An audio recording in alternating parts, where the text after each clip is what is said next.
전능하시니 여호와 하나님께서 말씀하사 해 돋는 데서부터 지는 데까지 세상을 부르셨도다. 이르시되 나의 성도들을 내 앞에 모으라.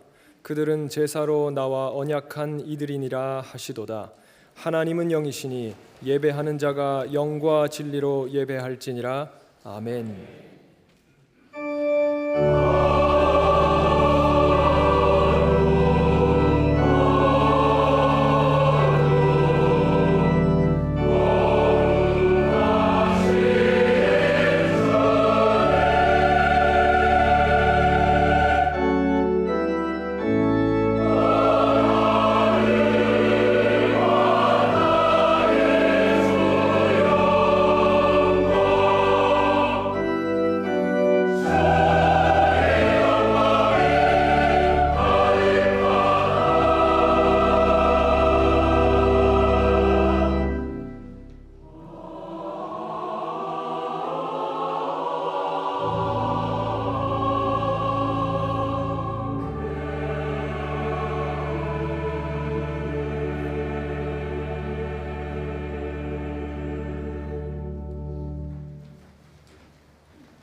다 같이 참회의 기도를 드리겠습니다.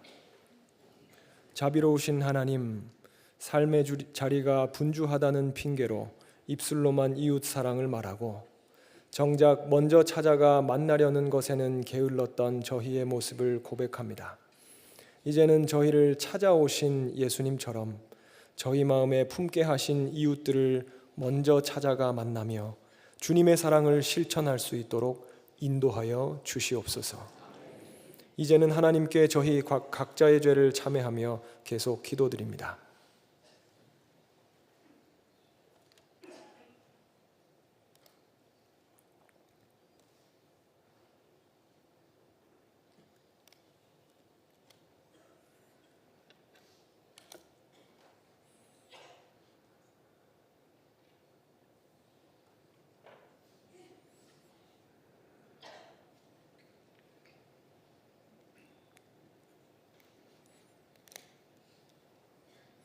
하나님께서는 자신의 부끄러운 죄를 솔직하게 고백하는 자들에게 말씀하십니다. 내가 넘치는 진노로 내 얼굴을 네게서 잠시 가렸으나 영원한 자비로 너를 긍휼히 여기리라. 내 구속자 여호와께서 말씀하셨느니라. 이제 사도신경으로 저희의 신앙을 고백하오니 나는 전능하신 아버지 하나님 천지의 창조주를 믿습니다. 나는 그의 유일하신 아들 우리 주 예수 그리스도를 믿습니다. 그는 성령으로 잉태되어 동정녀 마리아에게서 나시고 본디오 빌라도에게 고난을 받아 십자가에 못 박혀 죽으시고 장사된 지 사흘 만에 죽은 자 가운데서 다시 살아나셨으며 하늘에 오르시어 전능하신 아버지 하나님 우편에 앉아 계시다가 거기로부터 살아있는 자와 죽은 자를 심판하러 오십니다. 나는 성령을 믿으며 거룩한 공교회와 성도의 교제와 죄를 용서받는 것과 몸의 부활과 영생을 믿습니다. 아멘. 자리에 앉으시기 바랍니다.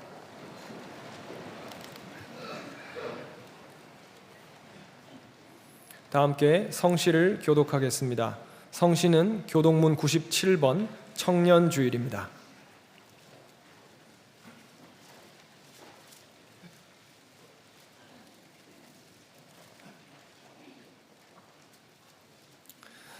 너는 청년의 때에 너의 창조주를 기억하라. 곧 곤고한 날이 이르기 전에 해와 빛과 달과 별들이 어둡기 전에 청년이여 내 어린 때를 즐거워하며 내 청년의 날들을 마음에 기뻐하여 마음에 원하는 길들과 내 눈이 보는 대로 행하라.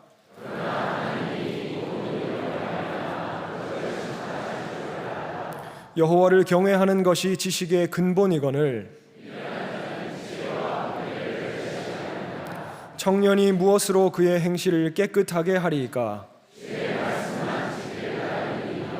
또한 너는 청년의 정욕을 피하고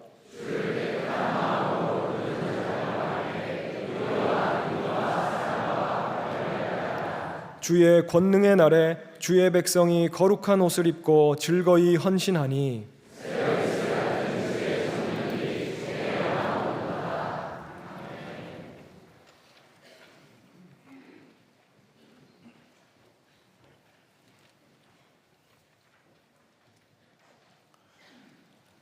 하나님 아버지, 저희들을 예배의 자리로 발걸음을 인도하여 주시니 감사를 드립니다. 여러 가지 사정으로 각자의 처소에서 예배에 임하는 자들에게도 은혜로 함께하여 주시옵소서. 시온 찬양대의 찬양 속에 부르심에 응답하는 저희들 모두가 한 마음으로 찬양 드리오니 흠양하여 주시옵소서. 저희 모두에게 찬송이 입술의 열매로 나타나는 은혜를 누리게 하여 주시옵소서. 가정의 기초를 세우신 하나님 아버지의 섭리에 순종하며 모든 가정들이 날마다 예배로 주님께 한 걸음씩 나아가는 은혜와 복을 누리게 하여 주시기를 기도드립니다. 영유아로부터 3040 세대에 이르기까지 나라와 교회의 미래 세대를 세워나가는 이들에게 하나님의 인자하신 계획을 이루는 말씀의 통로, 축복의 통로로 쓰임받게 하여 주시옵소서. 80주년을 맞는 축복의 해에 진행되고 있는 여러 가지 기념 사역들 위해 성령님 임재하여 주셔서 모든 성도들이 감사하며 기뻐하고 즐거워하는 아름다운 사역이 되며 하나님께 영광 돌리는 모든 진행 절차가 되게 하여 주시옵소서. 영락의 모든 성도들은 누구보다도 하나님을 사랑하고 자유민주주의 대한민국을 사랑하고 주님의 몸된 영락교회를 사랑하는 마음을 품게 하여 주시옵소서. 국내외적으로 사면초가에 처한 저희들의 현실적인 문제들이 산적해 있습니다. 이 문제들을 바라보며 좌절하지 않고 절대적으로 우리의 보호자 되시며 빛 되시는 주님을 바라보며 기도하는 기도자가 되게 하여 주시옵소서. 보혜사 성령님의 도우심으로 하나님의 말씀이 살아나는 교회, 공의가 흔들리지 않는 사회가 되게 하여 주시옵소서. 이 교회와 나라가 하나님의 말씀을 의지하며 역경의 세월들을 살아내신 앞서간 신앙의 선진들의 믿음을 기억하고 지켜내며 후손들에게 전하는 저희들이 되게 하여 주시옵소서. 저희들이 자유롭게 예배를 드리는 것처럼 북한의 동포들도 자유롭게 예배드리며 개인의 자유와 권리가 보장되는 인권이 회복되는 은혜를 허락하여 주시옵소서. 자유를 찾아 목숨을 담보로 체포와 송환의 불안과 두려움에 떠도는 탈북민들의 형편과 처지를 잘 아시는 주님, 그들이 갈망하며 선택한 자유의 길을 열어주시기를 간구합니다. 세계 선교의 현장에서 진리의 복음 선포를 하시는 선교사님들과 섬기시는 제단 위에 성령님께서 임재하여 주시며 도우시는 손길과 협력하는 발걸음을 인도하여 주시기를 간구합니다. 김은성 위임 목사님께 성령의 두루마기를 입혀주셔서 영락재단을 섬기며 나아가실 때 신원의 강건함으로 붙들어 주시며 큰 능력과 새 힘을 주시옵소서. 부교육자님들에게도 동일한 은혜로 함께하여 주셔서 각 교구를 섬기시며 목양하실 때 성도님들의 건강한 영적 부흥이 일어나도록 역사하여 주시옵소서. 이 시간 김은성 목사님을 통하여 기도하는 마음으로의 제하로 주시는 말씀이 저희에게 위로와 감사, 소망과 결단의 시간이 되게 하여 주시옵소서. 은혜의 80년 이제 거룩한 땅에서 천성을 향하여 비상하는 영락의 모든 성도들이 되기를 간구하오며 기도의 모범을 친히 가르쳐 주신 예수님의 이름으로 기도드립니다. 아멘.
저희에게 주시는 하나님의 말씀은 구약 성경 시편 3편 1절부터 8절까지의 말씀입니다.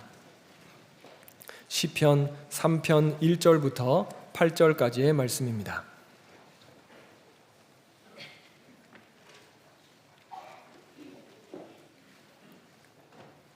하나님의 말씀을 봉독합니다. 여호와여, 나의 대적이 어찌 그리 많은지요. 일어나 나를 치는 자가 많으니이다. 많은 사람이 나를 대적하여 말하기를 그는 하나님께 구원을 받지 못한다 하나이다.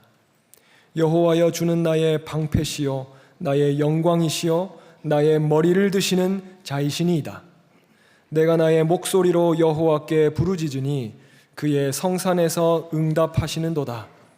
내가 누워 자고 깨었으니 여호와께서 나를 붙드심이로다. 천만인이 나를 애워싸 진친다 하여도 나는 두려워하지 아니하리이다. 여호와여, 일어나소서. 나의 하나님이여, 나를 구원하소서. 주께서 나의 모든 원수의 뺨을 치시며 악인의 이를 꺾으셨나이다. 구원은 여호와께 있사오니 주의 복을 주의 백성에게 내리소서.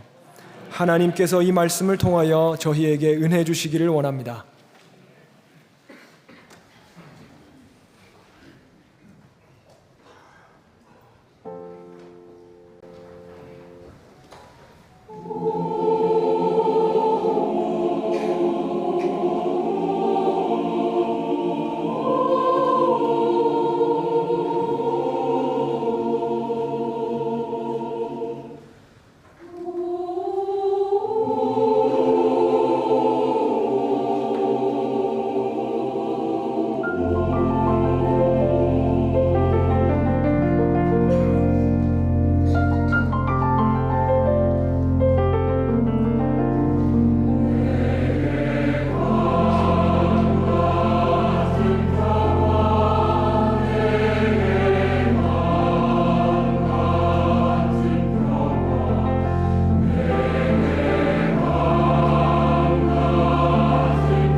평화가 없는 세상이기에 평화를 갈구하는 우리의 찬양이 더욱더 간절하게 느껴집니다.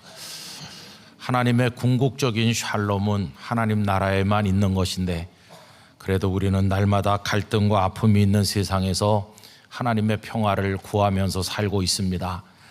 오늘 3부 예배 참여한 여러분들의 마음속에 바깥 세상과 상관없이 어려움 속에서도 맛보는 하나님의 평강이 가득하시기를 바랍니다.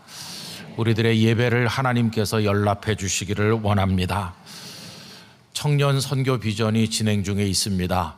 베다니 광장에도 젊은이들이 많이 오가면서 여러 가지 일들도 하고 2주간에 기도하고 또 여름에 땀 흘릴 일을 위해서 준비하고 있는데, 여러분들께서 기도하시고 많이 도와주시면 대단히 감사하겠습니다.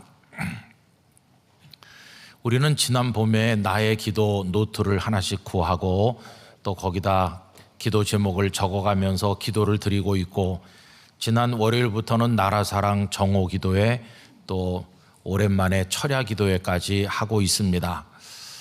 우리 교회만 하는 것이 아니고 많은 교회들이 릴레이 금식 기도회도 하고 또 저녁 기도회를 하는 교회도 있습니다.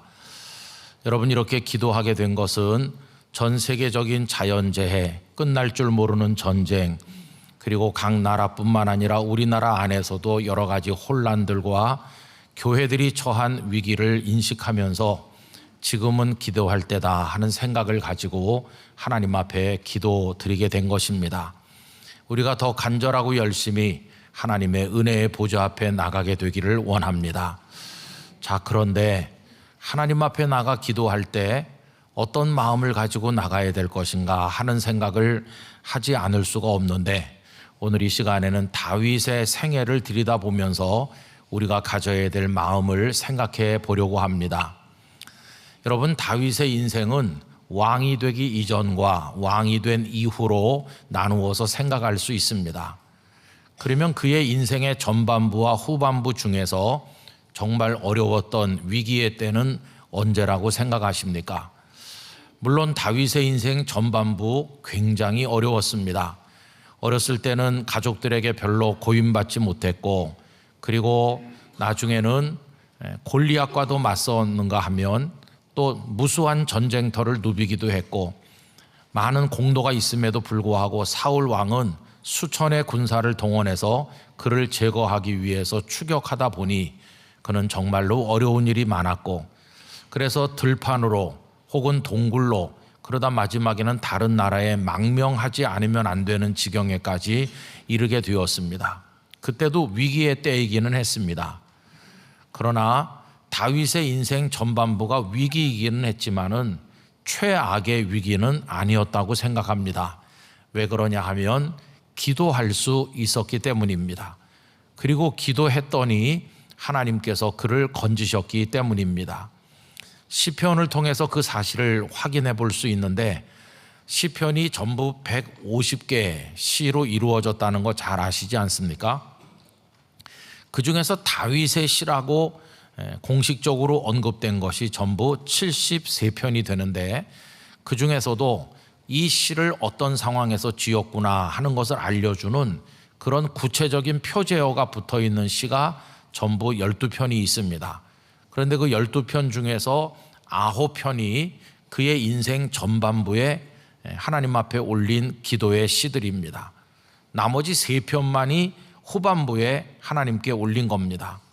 그러면 그 9편은 전부 간절한 기도이므로 그런 인생의 전반부 위기가 연속되었지만 그때마다 하나님 앞에 부르짖어 기도했고 하나님께서는 그를 건지셨다는 것을 알게 됩니다. 가족들은 그를 별로 인정하지 않았으나 하나님께서는 그를 사랑하셔서 사무엘을 보내 기름을 부어 차기 왕이 될 사람으로 세우셨는가 하면 골리앗의 손에서 승리를 거두게 하셨고 무수한 전쟁터를 누볐지만 그의 생명을 지키시고 승리를 안겨주셨을 뿐만 아니라 사울왕의 추격에서도 하나님께서는 생명싸개로 그를 감싸시듯 하셔서 그를 보호해 주셨고 또 그의 칼로 사울을 제거하지 않고도 순리적으로 이스라엘의 왕의 자리에 오르도록 하셨으니 그때는 기도했고 기도의 응답을 받았던 때였다, 이렇게 생각하는 것입니다. 성도 여러분, 어려움을 당하시는 성도님들이 많으신 줄로 알지만, 그러나 기도하실 수 있다면 아직 최악의 위기는 아니라는 사실을 기억하시고 하나님 앞에 부르짖어 기도하시기를 바랍니다. 정작 다윗의 최악의 위기는 뜻밖에도 그의 인생 후반부에 있었습니다. 여러분, 후반부에 다윗은 하나도 부러울 곳이 없는 상황에 있었지 않습니까? 그는 이스라엘의 왕이 되었을 뿐만 아니라 주변의 여러 나라들이 그 앞에 무릎을 꿇고 조공을 바치면서 다윗은 강대한 나라의 왕이 되어 있었습니다. 부귀와 영화가 극에 달하였습니다. 아쉬운 것이 아무것도 없었던 그때 뜻밖에도 그는 인생 최대의 위기를 맞이하게 된 것이었습니다. 여러분, 그가 위기를 맞이할 수밖에 없었던 것을 보여주는 내용은 그가 영적으로 하나님 앞에 다 풀어지고 최소한의 긴장마저도 유지하지 못했다 하는 데서 볼 수 있습니다. 그의 긴장이 다 풀려서 하나님 앞에 흐트러진 모습을 가진 여러 이야기들 가운데 상징적인 사건은 밧세바 사건입니다. 그가 그때 얼마나 풀어져 있었는가를 보여주는 말씀이 사무엘하 11장 1절이라고 생각하는데, 새번역 성경이 실감나게 표현하고 있기 때문에 제가 새번역으로 읽어드리도록 하겠습니다. 그 다음에 봄에 왕들이 출전하는 때가 되자 다윗은 요압에게 자기의 부하들과 온 이스라엘의 군인들을 맡겨서 출전시켰다. 그들은 암몬 사람을 무찌르고 랍바를 포위하였다. 그러나 다윗은 예루살렘에 머물러 있었다.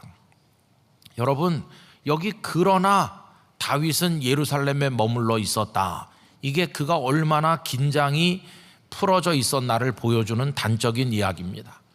전쟁이 벌어졌습니다. 여러 나라의 왕들이 직접 군사를 인솔해서 전쟁터에 나왔습니다. 국가의 미래가 걸린 중차대한 사건이 벌어진 겁니다. 그런데 다윗은 수하 장군들만 내보냈고 자신은 왕궁 예루살렘에 그대로 남아 있었다는 것입니다. 여러분, 그럼 궁궐에 남아서 무슨 일을 했나요?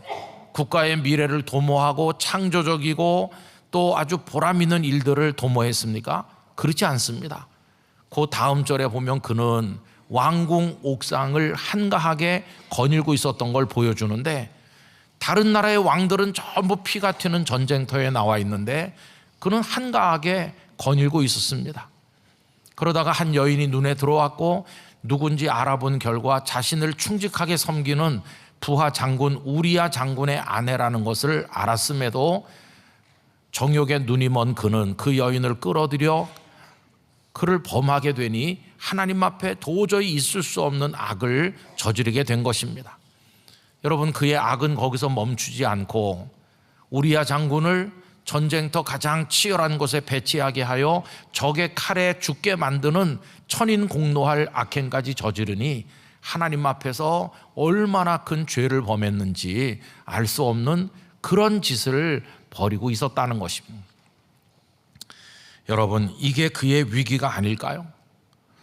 전반부의 위기와 후반부의 위기는 그 성격이 전혀 다릅니다. 전반부의 위기는 전부 바깥에서부터 그에게 왔는데 이 후반부의 위기는 다윗이 스스로 자초했다 하는 것이 우선 전혀 다릅니다. 그리고 전반부의 위기들은 최악의 위기는 아니라고 아까 말씀드린 것처럼 그때는 기도할 수 있었고 기도를 했더니 하나님께서 그를 건져 주셨습니다. 그런데 이 후반부의 위기는 하나님 앞에 기도했음에도 불구하고 하나님께서는 그의 기도를 듣지 않으셨고 그의 기도를 거절하셨기 때문에 이 위기야말로 최악의 위기였다고 하는 것입니다. 여러분, 우리야 장군을 죽이기까지 그의 악이 자행된 다음에 하나님께서는 나단 선지자를 보내서 그를 책망하셨는데 하나님의 책망하시는 말씀이 정말 무서운 말씀이었습니다. 사무엘하 12장 10절을 보면 이렇습니다.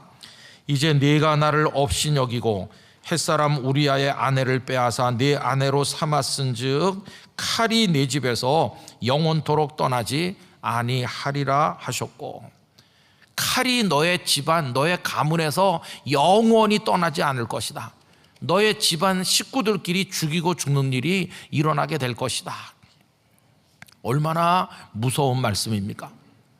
여러분, 이때 다윗이 하나님 앞에 기도하지 않은 것은 아닙니다. 하나님, 저의 죄를 인정합니다. 회개합니다. 저를 용서해 주세요. 그때 그렇게 통해 자복하는 기도를 드렸죠. 그것이 담겨 있는 게 시편 51편 아닙니까? 그가 기도하지 않은 게 아닌데 하나님은 그의 기도를 듣지 않으셨습니다. 그 다음에 계속되는 13절 14절은 이렇습니다. 다윗이 나단에게 이르되 내가 여호와께 죄를 범하였노라 하매 회개했어요. 시편 51편이 이걸 담고 있다고 방금 말씀드렸죠. 그렇게 했습니다. 그런데 하나님은 너의 죄를 다 사하고 너를 아무 일도 없도록 보살펴 주겠다 이렇게 하지 않으셨어요? 그 다음에 이어지는 말씀이 이렇습니다. 나단이 다윗에게 말하되 여호와께서도 당신의 죄를 사하셨나니, 당신의 회개를 받으셔서 용서는 하십니다. 그래서 당신이 죽지 아니하려니와, 죽지는 않을 겁니다. 그런데 죽지는 않는데 그 다음 문제가 뭡니까? 무서운 재앙, 하나님의 진노는 예정대로 올 것입니다.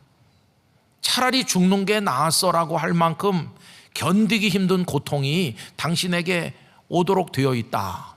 이게 나단이 전한 말이죠. 14절을 보면 이 일로 말미암아 여호와의 원수가 크게 비방할 거리를 얻게 하였으니 당신이 낳은 아이가 반드시 죽으리이다 하고. 여러분, 그 다음에 무슨 일이 벌어졌나요? 그의 집안에 무서운 일이 연속으로 일어났죠. 우선 밧세바가 임신해서 낳은 아기가 죽었습니다. 그때도 그 아기를 살려달라고 기도했지만 하나님께서는 듣지 않으셨어요. 근데 그건 시작에 불과했습니다.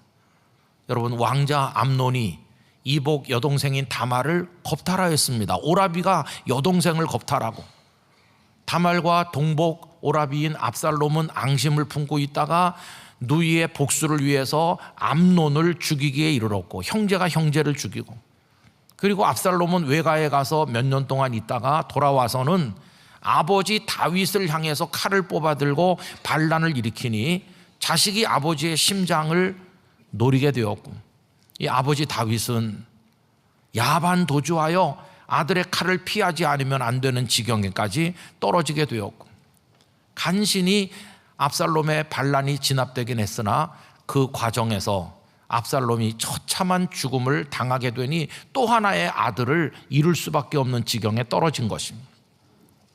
그뿐이 아니었어요. 압살롬의 반란이 진압되는가 했더니 이번에는 세바라는 사람이 반란을 일으켜서 아들의 반란, 또 다른 반란이 연이어 이어지면서 그렇게 강성했던 이스라엘이 자중질환이 일어나게 되었고, 다윗의 영광은 땅바닥에 떨어졌고 그의 집안은 만신창이가 되는 그런 지경에 이르게 되었다고 하는 것입니다. 여러분, 이게 다윗이 인생의 후반부에 맞닥뜨린 위기였습니다. 기도를 했지만 하나님께서 재앙을 거두지 않으셨어요. 눈물로 부르짖었지만 칼이 너의 집을 떠나지 않을 것이라고 말씀하셨고, 그게 그대로 됐어요. 여러분, 기도한다고 다 기도가 통하는 건 아닙니다. 기도를 했지만 기도 드린 대로 되지 않는 경우도 있다는 것을 알아야 됩니다. 내가 부르짖었지만 하나님께서 전혀 듣지 않으실 때도 있다. 여러분, 심지어 하나님께서는 기도를 듣지 않으실 뿐만 아니라 기도하지 말라고까지 퉁명스럽게 말씀하실 때도 있다는 겁니다. 예레미야 7장 16절에 이런 말씀이 있습니다. 그런즉 너는 이 백성을 위하여 기도하지 말라. 그들을 위하여 부르짖어 구하지 말라. 내게 간구하지 말라. 내가 네게서 듣지 아니하리라. 여러분, 예레미야가 누굽니까? 하나님을 사랑하고 신실하게 생명을 걸고 선지자의 사명을 다하던 하나님의 종입니다. 그런데 그 예레미야가 하나님, 남한국 유다를 살려주세요, 우리 민족을 불쌍히 여겨주세요 이렇게 기도했더니 하나님께서 너의 기도를 보고 내가 유다를 구원하겠다 이렇게 하시기는커녕 너 기도하지 말아라, 이 백성을 위해 부르짖지 말아라. 이게 하나님의 말씀이었어요. 여러분, 왜 하나님은 그렇게까지 말씀하실까요? 그것은 이미 돌이키기에는 늦을 정도로 남한국 유다의 백성이 하늘까지 닿아 있고 그들이 쌓은 악행이 온 세상에 가득 차 있어서 이제는 기도해도 소용없는 지경에 이르러 있었기 때문이에요. 여러분, 예레미야 11장 11절을 새 한글 성경으로 읽으면 이렇습니다. 이러므로 여호와께서 이렇게 말씀하셨습니다. 내가 그들에게 재난이 닥치게 하겠다. 그 재난에서 그들이 빠져나올 수 없을 것이다. 그들이 도와달라고 내게 소리쳐도 내가 그들의 소리를 듣지 않겠다. 또 14절에 보면 너 예레미야는 이 백성을 위해 기도하지 마라. 그들을 위해 탄원 기도를 올리지 마라. 그들에게 닥친 재난 때문에 그들이 내게 부르짖을 때 내가 듣지 않을 것이기 때문이다. 여러분, 얼마나 충격적인 말씀인지요. 저는 요즘에 여러 가지 위기를 감지하면서 우리들이 기도해야 되겠다, 지금은 기도할 때야, 이렇게 생각하면서 우리 교회도 나의 기도도 각자 기도 제목을 적으면서 하나님 앞에 부르짖고 또 정오 기도회, 나라 사랑 기도로 드리고 지난 금요일은 철야 기도도 하고 성도들이 생각보다 많이 오셔서 밤을 새우며 하나님 앞에 소리를 높여 부르짖어 기도했죠. 그런데 여러분, 그렇게 기도하면서 제 마음 한쪽에 드는 거는 이 기도를 들으시는 건가? 내가 기도하면 들으시고 응답해 주시던 다윗의 그 전반부 때와 우리 상황이 같은가? 아니면 기도해도 소용이 없는, 이제 너 기도하지 말라고 말씀하시는 그런 지경에 이르러 있는 것은 아닌가? 이런 생각이 자꾸만 제 마음에 든다는 겁니다. 여러분, 둘 중 하나겠죠. 만약 오늘 우리들이 처해 있는 상황이 다윗의 전반부 위기 때처럼 어렵긴 하지만 하나님 앞에 간절히 기도하면 들으시고 그때그때 그를 지키시고 보호하시던 때와 같다면 얼마나 감사합니까? 만약에 그렇다면 우리는 더 열심히 기도하고 하나님의 은혜를 구해야 될 것입니다. 그러면 하나님 우리를 도우시고 우리를 고쳐주실 줄로 믿습니다. 그때라면 정말 다행이죠. 그런데 만약에 다윗의 인생 후반부와 같다면 회개의 기도를 올렸음에도 불구하고 칼이 너의 집에서 떠나지 않을 거라고 말씀하셨고 진노가 임하던 그때와 같은 상황이라면 그러면 어떡하는 것인가? 여러분, 우리 이 땅에 주의 이름을 부르는 성도들이 저지른 많은 죄, 그리고 이 땅 대한민국 백성들이 저지른 많은 죄가 세상을 가득 채우고 있어서 하나님 앞에 회개해도 하나님께서 이제 틀렸어, 너의 기도를 듣지 않기로 했어, 이렇게 말씀하시는 거라면 그때 우리는 어떻게 해야 되는 건가 하는 생각이 든다는 겁니다. 여러분, 예레미야 선지자에게 기도하지 말라고 말씀하실 때 그 유다의 죄악이 너무 많아서 이때 이미 하나님은 뜻을 정하신 이후입니다. 어떻게 해요? 이들을 바벨론 느부갓네살 왕의 칼에 넘기시기로. 그래서 남한국 유다가 바벨론에게 멸망하게 그렇게 다 뜻을 정하신 이후였어요. 이미 정해졌기 때문에 너는 기도하지 말라고 말씀하신 겁니다. 예레미야도 그걸 모르는 게 아니었어요. 그래서 한편으로는 안타까워서 이 백성을 불쌍히 여겨달라고 기도는 하지만 한편으로는 하나님의 뜻을 알고 있었어요. 그래서 백성들에게 말했죠. 이제는 이미 하나님의 뜻이 정해졌다. 그래서 당신들이 부르짖어도 이제는 소용없는 때가 됐다.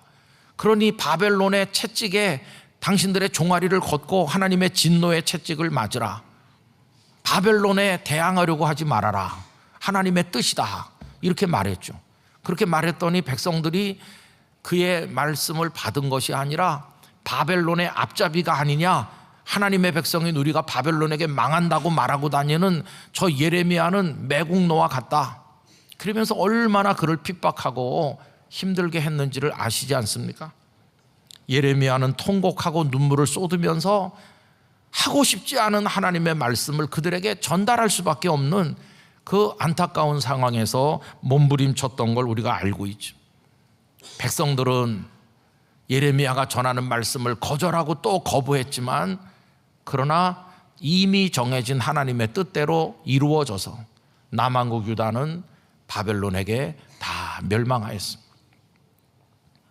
그래서 그때 예레미야의 부르짖은 기도가 소용이 없었고 그 외에도 신실한 이들이 하나님 앞에 눈물을 흘렸던 기도가 아무 의미 없는 기도가 되고 말았던 것이었습니다. 여러분, 저는 우리가 이렇게 모여서 하나님 앞에 기도하면서 어떤 마음으로 하나님 앞에 나가야 되는가, 이런 생각들을 요즘에 많이 하고 있습니다. 그래서 저는 이 어려운 주제를 제 마음속에 3가지로 정리하였습니다. 첫째는 아직 하나님의 뜻이 어떻게 결정됐는지 모르기 때문에 나는 끝까지 더 간절하게 그리고 더 열심히 하나님 앞에 기도하리라. 이게 첫 번째 결심입니다. 우리 성도 여러분, 하나님께서 우리 개인과 가정과 이 땅의 교회들과 대한민국과 우리 한민족의 미래를 위해 어떻게 뜻을 정하셨는지 우리는 알지 못합니다. 하나님은 아마 당신의 뜻을 정하셨을 겁니다. 단지 우리가 알지 못할 뿐이죠. 여러분, 알지 못하기 때문에 우리는 하나님 앞에 더 기도해야 될 줄로 믿습니다. 더 열심히 기도해 주시기 바랍니다. 열심히 마음을 모아서 더 하나님 앞에 간절하게 부르짖어 기도하는 거, 이게 첫 번째입니다. 두 번째는 만약에 하나님이 정하신 그 방향이 우리가 기도하는 것과 다르다고 할 때 하나님을 원망하지 말아야 되겠다. 내가 채찍에 맞을 짓을 했으니까 하나님의 진노가 정해진 것이라면 하나님 앞에 기꺼이 종아리를 걷고 그 하나님의 채찍을 달게 맞아야 되겠다. 원망하지 말아야 되겠다. 하나님의 정해진 뜻에 아멘 해야 되겠다. 그것이 최소한으로 하나님에 대한 우리의 태도가 아닌가, 그렇게 생각했습니다. 여러분들께서 기도하신 대로 여러분의 생애와 가정과 우리 교회와 이 땅에 이루어진다면 더할 나위 없이 감사한 일이니 하나님 앞에 영광을 돌리실 것이요, 만약에 우리의 기도와는 다른 방향으로 정해져 인도된다 할지라도 여러분, 그것에 대해서까지 아멘으로 따르실 수 있는 마음을 가지시기를 부탁을 드리는 것입니다. 그럼 희망이 없는 것인가? 만약에 우리가 기도하는 것과 전혀 다른 방향으로 하나님이 정하신 거면 이제 우리는 다 끝난 것인가? 그렇지 않습니다, 여러분. 저는 3번째 마음속에 갈무리하는 게 있습니다. 그건 뭐냐 하면은 하나님의 진노를 받을 수밖에 없는 상황이 된다고 할지라도 나는 더 하나님 앞에 기도할 것이다. 그런데 그때의 기도는 내 생각을 강요하는 기도가 아니라 하나님을 전적으로 신뢰하면서 나의 모든 미래를 맡기는 위탁의 기도를 하나님 앞에 드릴 것이다. 이것이 3번째입니다. 여러분, 우리들의 죄는 어디서 왔나요? 하나님께서 우리의 길을 인도하실 걸 믿고 하나님이 이끄시는 대로 순종했으면 죄가 없었을 텐데 하나님을 신뢰하지도 맡기지도 않고 내 생각, 내 욕망대로 한 것이 죄 아닙니까?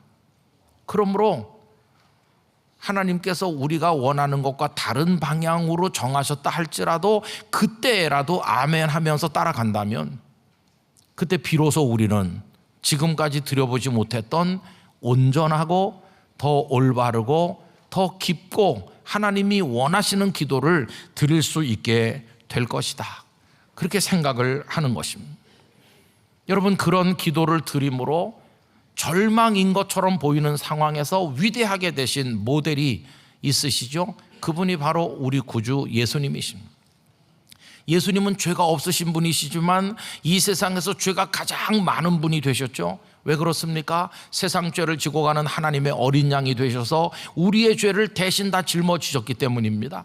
그래서 죄 없으신 그분이 십자가라고 하는 처참한 형틀에 매달려 죽임을 당하게 되셨는데 바로 그 전날 밤 예수님의 겟세마네 동산의 기도를 생각해 보시기 바랍니다. 예수님의 겟세마네의 기도는 두 부분으로 구성되어 있습니다.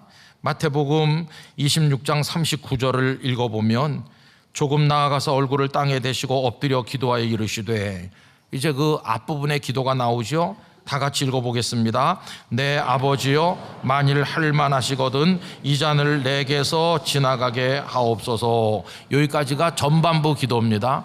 여러분 여기까지만 읽죠. 내 아버지여, 만일 할만하시거든 이 잔을 내게서 지나가게 하옵소서. 이게 기도의 전반부입니다. 그런데 이 잔, 십자가라고 하는 무시무시한 고통의 잔이 내게 오지 않고 그냥 지나가게 해달라, 십자가를 지지 않게 해달라고 하는 이 예수님의 기도가 이게 응답되는 기도입니까?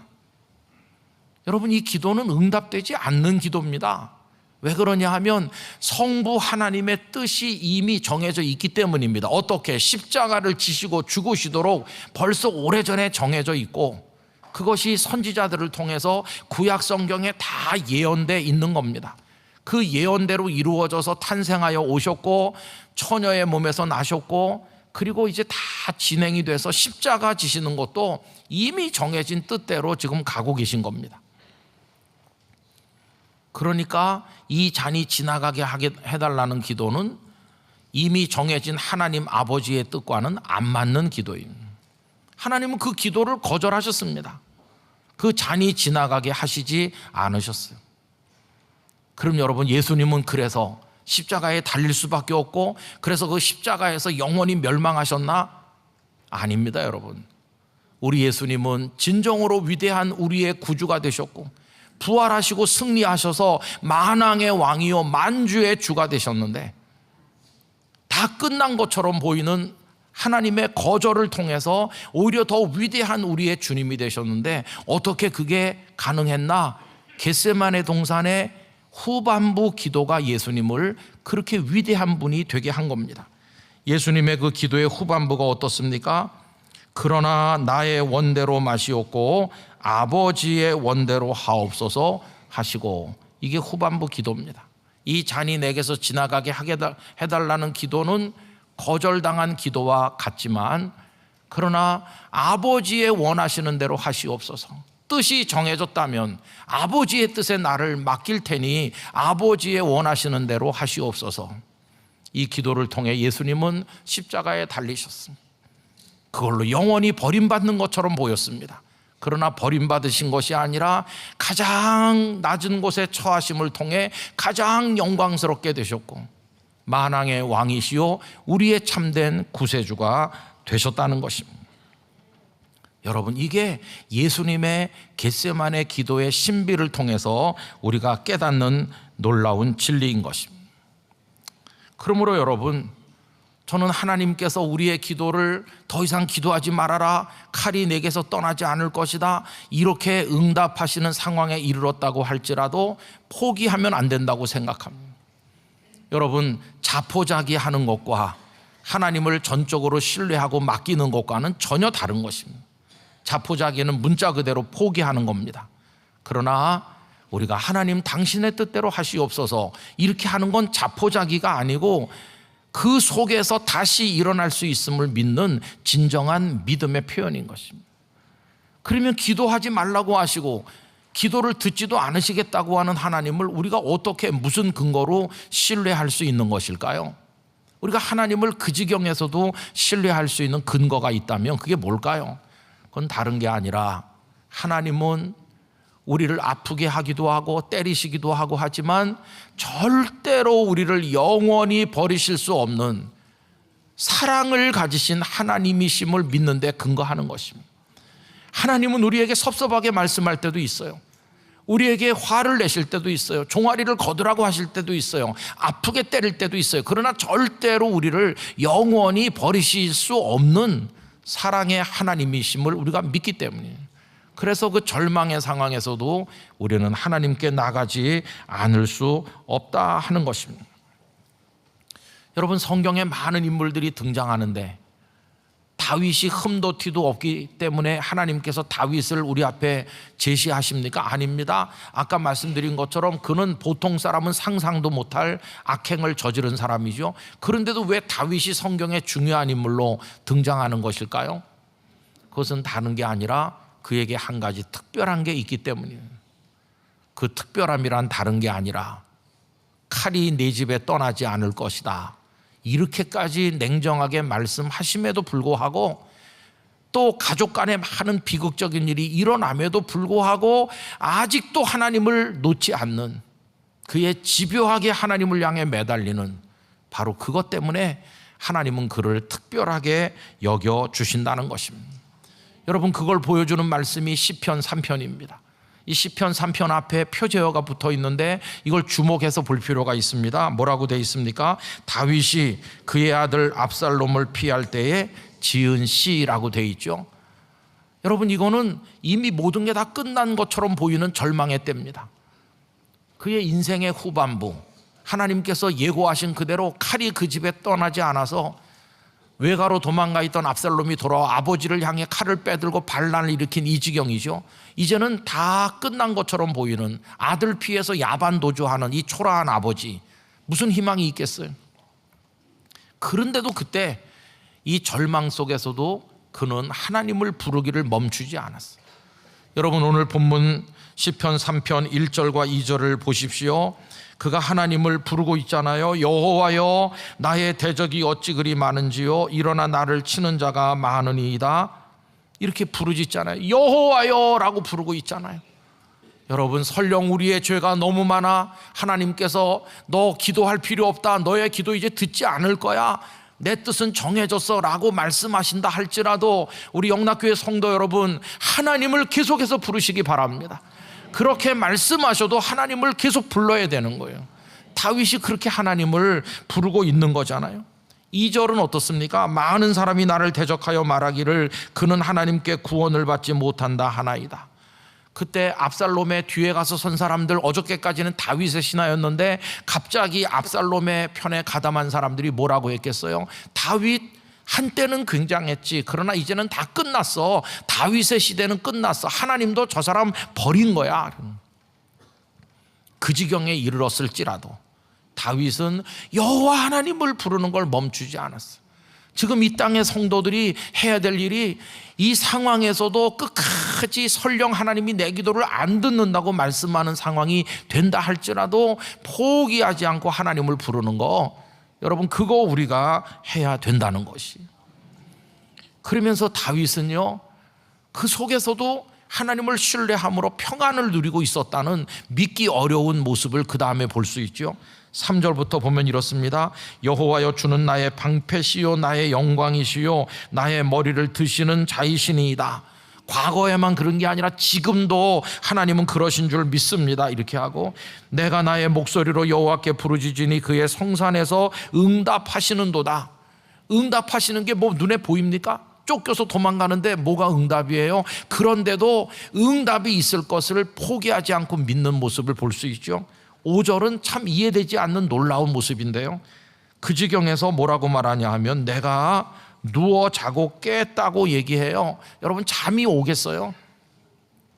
잠이 오겠냐고요. 그런데도 다윗은 자기가 누워서 자고 깼다. 왜? 어떻게 그렇게 가능한가? 여호와께서 나를 붙드심이로다. 아니, 하나님께서 버린 것 같은데, 하나님께서는 너 진노야, 진노가 너에게 정해진 뜻이야. 그런데도 하나님 날 붙드신다. 6절, 천만인이 나를 애워싸 진친다 하여도 나는 두려워하지 아니하리로. 얼마나 그가 하나님을 향해 포기하지 않는 끈질긴 믿음을 가지고 있는지를 알 수 있는 거죠. 여러분, 이런 담대함과 이해할 수 없는 평안을 누리면서 하나님을 끝까지 부르는, 이건 어디서 온 것입니까? 하나님밖에 소망이 없음을 알기 때문이죠. 7절 8절, 여호와여 일어나소서, 나의 하나님이여 나를 구원하소서. 주께서 나의 모든 원수의 뺨을 치시며 악인의 일을 꺾으셨나이다. 구원은 여호와께 있사오니 주여 복을 주의 백성에게 내리소서. 하나님이 냉정하게 야단하시고 이제 너는 다 뜻이 정해진 채로 너에겐 진노밖에 남은 게 없어, 그렇게 말씀하는데도 여전히 하나님을 향해 하나님 맞을 준비가 돼 있습니다. 때리세요. 때리셔도 좋습니다. 그래도 나는 하나님 놓을 수 없어요. 이게 다윗의 모습인 것을 우리가 알게 되는 거죠. 그러면서 다 맡겼어요. 살리시든지 죽이시든지 마음대로 하세요. 그래도 나는 하나님을 놓지는 않겠어요. 여러분, 오늘은 청년주일이에요. 청년들은 의욕과 포부가 넘치고 비전을 가지고 하나님 앞에 부르짖어요. 그 젊음의 열정은 아름다운 거예요. 하나님을 의지하면 뭐든지 다 할 수 있다. 참 멋진 믿음이에요. 그러나 거기 더하기 한 줄이 필요해요.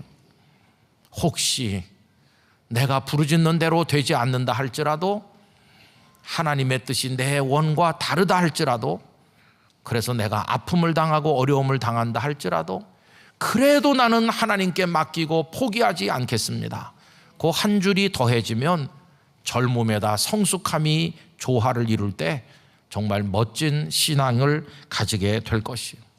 다윗은 궁극의 믿음을 가지고 하나님 앞에 매달린 걸 볼 수 있어요. 여러분, 지금 대한민국의 그리스도인들이 가져야 될 믿음은 바로 그런 차원의 믿음이라고 생각합니다. 그래서 다윗의 시 중에서 시편 30편 5절 역시 그런 고백이 나와 있잖아요. 다 같이 화면을 보면서 읽어보겠습니다. 그의 노여움은 잠깐이요 그의 은총은 평생이로다. 저녁에는 울음이 깃들을지라도 아침에는 기쁨이 오리로다. 할렐루야. 이 땅의 교회들과 우리나라, 우리의 기도 제목이 미치는 모든 곳에 지금은 눈물을 흘리는 때라고 할지라도, 하나님 우리를 아프게 치신다 할지라도 반드시 기쁨의 아침이 올 줄로 믿습니다. 지금은 하나님이 등 돌리시고 계신 것 같아도 하나님 하고 부르면 반드시 다시 우리를 안아주실 줄 믿습니다. 그 하나님 믿고 우리는 이 주간에도 기도하는 것이, 성도 여러분, 우리 간절히 열심히 기도하길 원합니다. 끝까지 부르짖길 원합니다. 그러나 결과는 하나님께 맡기고 믿음으로 나가길 원합니다. 전적으로 하나님을 신뢰하며 맡기시기를 원합니다. 혹시 우리가 기도하는 대로 안 돼도 그래도 하나님을 부르는 일을 멈추지 마시기를 바랍니다. 그러면 하나님은 우리를 도와주실 것입니다. 다윗을 영영 버리지 않은 것처럼, 바벨론에 멸망한 남한국 유다를 영영 버리지 않고 70년 이후에 돌아와 다시 재건하게 하신 것처럼 우리의 종아리를 때리신다 할지라도 싸매 주실 것이고 우리를 회복시켜 주실 줄 믿습니다. 그런 믿음으로 끝까지 나가는 것입니다. 내 주여 뜻대로 행하시옵소서. 살든지 죽든지 뜻대로 하시옵소서. 이 찬송가 가사 그대로 다 맡기고 끝까지 주의 이름을 부를 때 하나님은 우리를 불쌍히 여겨주실 줄 믿습니다. 기도하겠습니다. 아버지 하나님, 큰 죄를 지은 자로서 은혜를 구할 염치도 체면도 없는 저희들입니다. 기도할 자격도 없는 저희들입니다. 그래도 기도하겠습니다.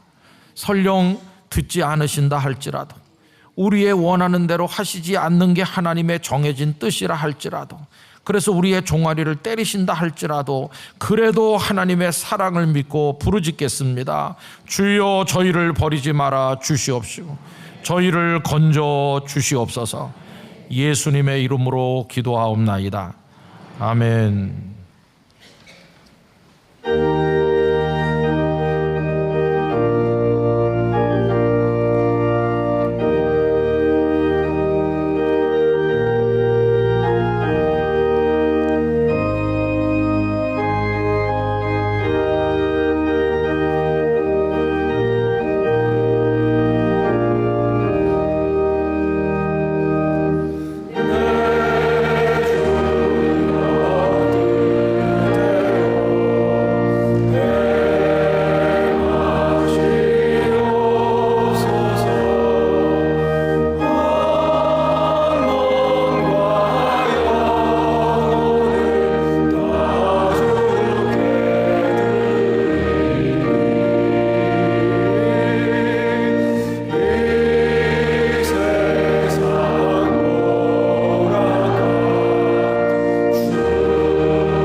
이제 준비하신 주일 헌금을 드리겠습니다. 온라인으로도 드리실 수 있습니다.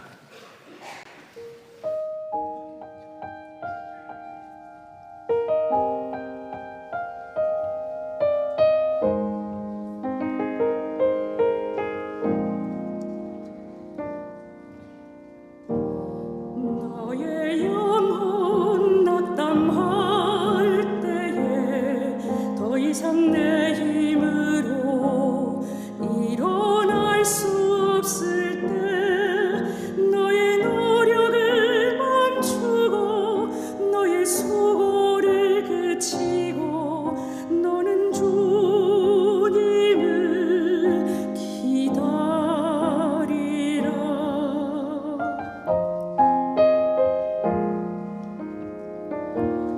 헛된 말을 쫓지 말고 허망한 인생을 기다리지 말고 사사로운 지혜를 구하지 말고 너는 주님만을 바라라.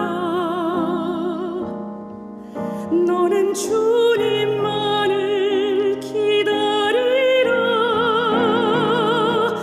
너의 도움은 주님께 있도다.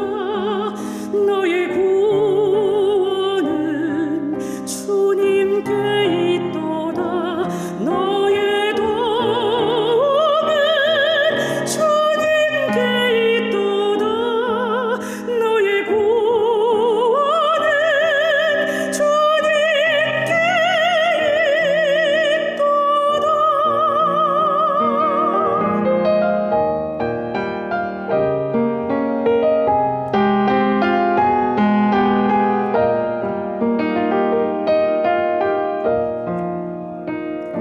주님은 늦지도 이르지도 않으시며 오직 완전하신 분 오직 완전한 주님.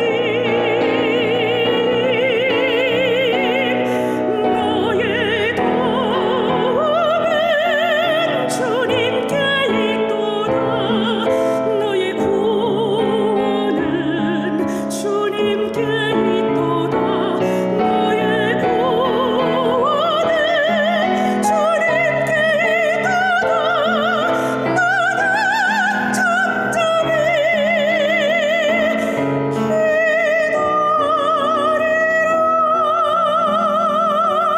너는 잠잠히 기다리라. 주님의 시간에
자비로우신 주님, 어려운 때를 지나는 우리를 끊임없이 다시 부르시고 용납하셔서 우리 교회를 기도하는 교회로, 우리 삶과 마음을 기도의 집으로 부르시고 삼아주시니 감사합니다.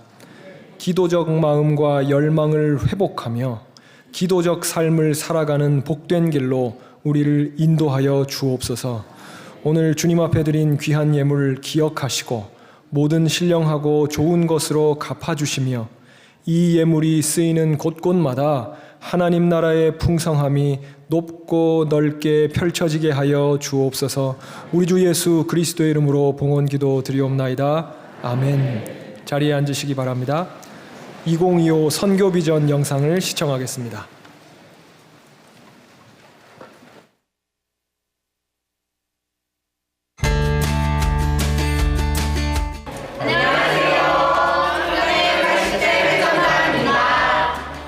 청년부에서 주최하는 선교비전은 여름 학위 선교와 청년회에서 후원하고 있는 8개국 선교사님 후원금을 마련하기 위한 행사입니다.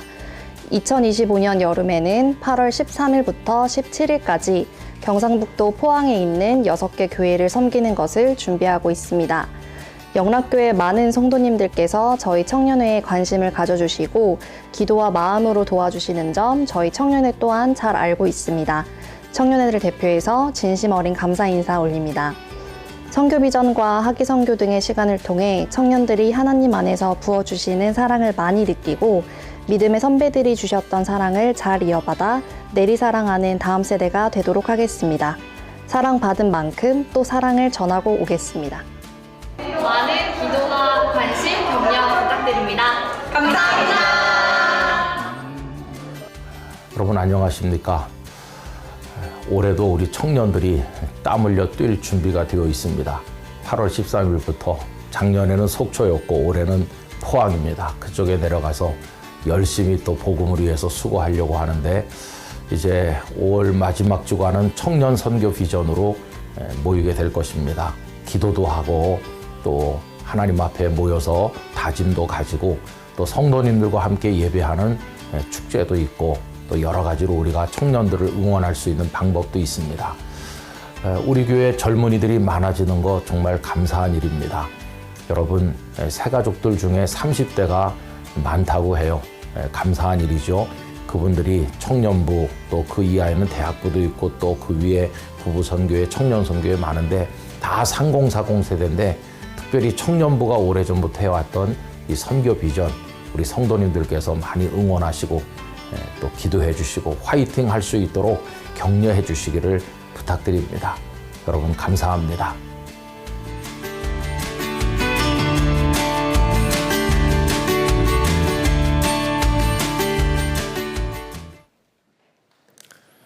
(2025년) 영락 청년 선교 비전이 Fly High Together라는 주제로 진행됩니다.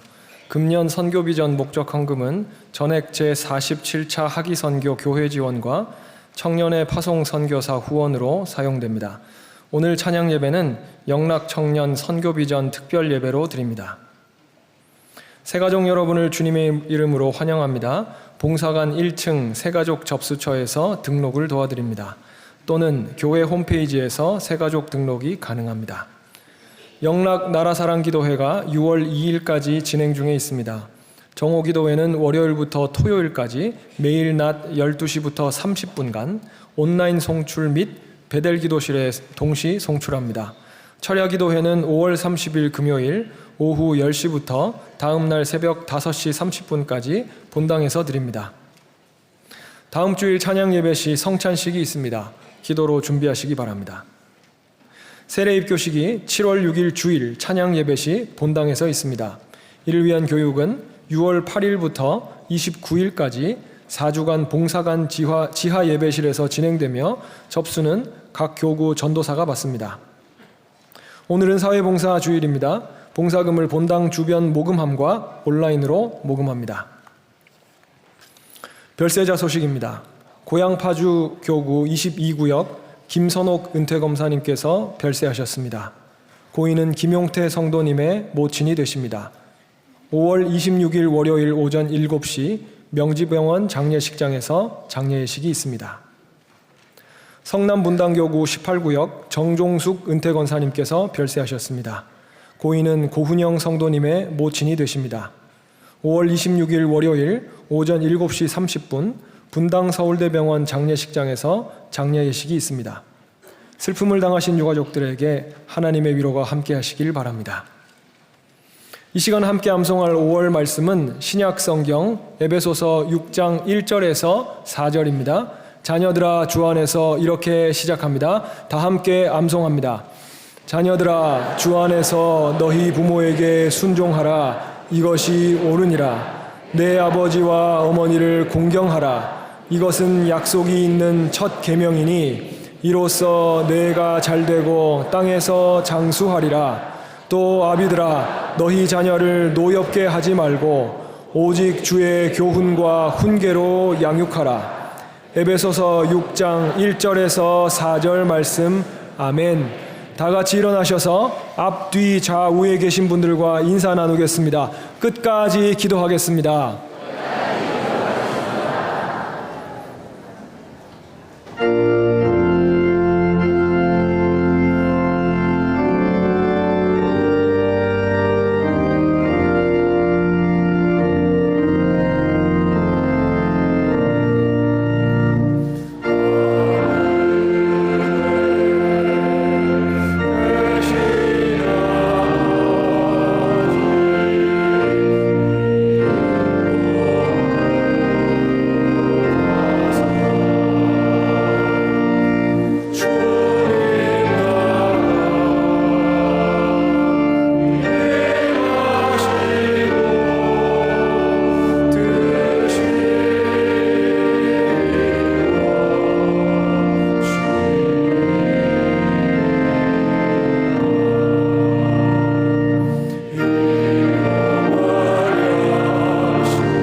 이제는 주 예수 그리스도의 은혜와 하나님 아버지의 크신 사랑과 성령님의 임재의 교통하심이 어떤 상황에서도 하나님을 전적으로 신뢰하여 맡기며 끝까지 주의 이름을 불러 부르짖어 기도하기로 다짐하는 모든 성도들과 이 땅의 백성들과 교회들과 선교사님들 가운데 영원히 함께 하시기를 축원하옵나이다.